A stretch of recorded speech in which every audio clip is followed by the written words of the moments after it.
Now we go to Bell Ribeiro-Addy. Thank you, Madam Deputy Speaker.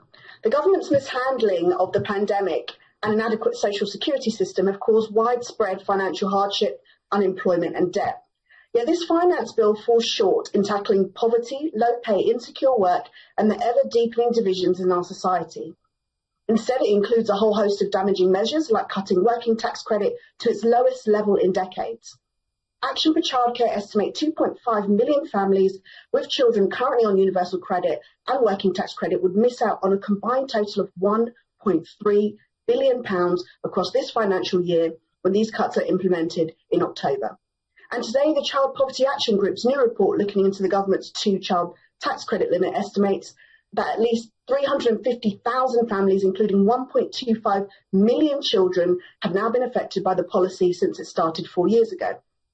A far cry from the government's so-called levelling up agenda, when those in the poorest parts of the country, children, Madam Deputy Speaker, will suffer even more. But should we be surprised when the austerity policies pursued by this Conservative government continue to have widespread and devastating impacts on the most disadvantaged? Years of austerity, welfare cuts, benefit changes and cuts to public services have disproportionately affected women, disabled people and Black, Asian and minority ethnic people. A fact that has been repeatedly outlined by the TUC, the Runnymede Trust, the Joseph Rowntree Trust and many more. This is why it was so utterly astounding and offensive that the government's report on the Commission on Race and Ethnic Disparities sought to downplay the existence of institutional racism against all the evidence and facts that economic outcomes in our country are rife with racial disparities. Equally, the COVID-19 pandemic is widely noted to have exacerbated these trends. It is disingenuous and misleading to seek to divide ethnic minority working class communities and white working class communities, which is what this report did. The same issues affect all our working class communities. Opportunistically cherry-picking figures cannot alter what is clearly laid out by extensive research by a wide range of credible researchers and actual experts over a number of years.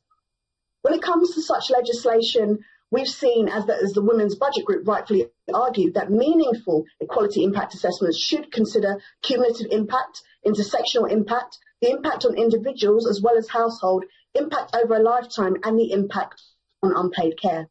Conversations about sexism, ableism, racism, poverty, and the economy must go hand in hand. This is why I've consistently called on the government to carry out and publish equality impact assessments, and will be tabling an amendment to insist the government do that for this bill.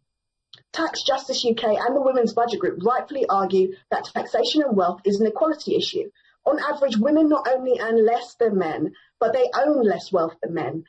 And with women in the UK owning approximately 40% of the country's total personal wealth, coupled with a very obvious way in which the pandemic has hit women the hardest, it's clear that the government should really be publishing equality impact assessments.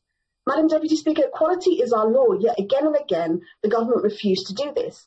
And they haven't done so on this bill, either measure by measure or cumulative for the 2021 budget or the finance bill. And whilst tax information and impact notes for each tax measure are available, they lack detailed, quantitative estimates of impact or simply state that no equality impacts are anticipated. This is not good enough for legislation that will so fundamentally impact our society.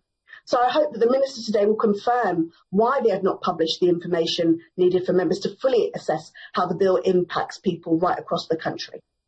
Madam Deputy Speaker, incentives like the super-deduction are the biggest for larger firms, and the Financial Secretary of Treasury has admitted that only 1% of firms will benefit this year, as the rest are within the annual investment allowance. How can the government justify that under this bill, the rich and big business are being treated to mouth-watering tax giveaways and reliefs, despite unclear evidence about whether it will actually create the investment needed? For example, who benefits from Amazon paying no corporation tax in the UK as a result of the super-deduction? Madam Deputy Speaker, this bill is a missed opportunity for a green recovery based on intersectional economics and progressive taxation to create decent, well-paid, unionised jobs and address our care crisis. It has the wrong priorities, it will create further inequality, and it has unfairness and injustice rooted at its very core. So I'll be voting against it today. Thank you.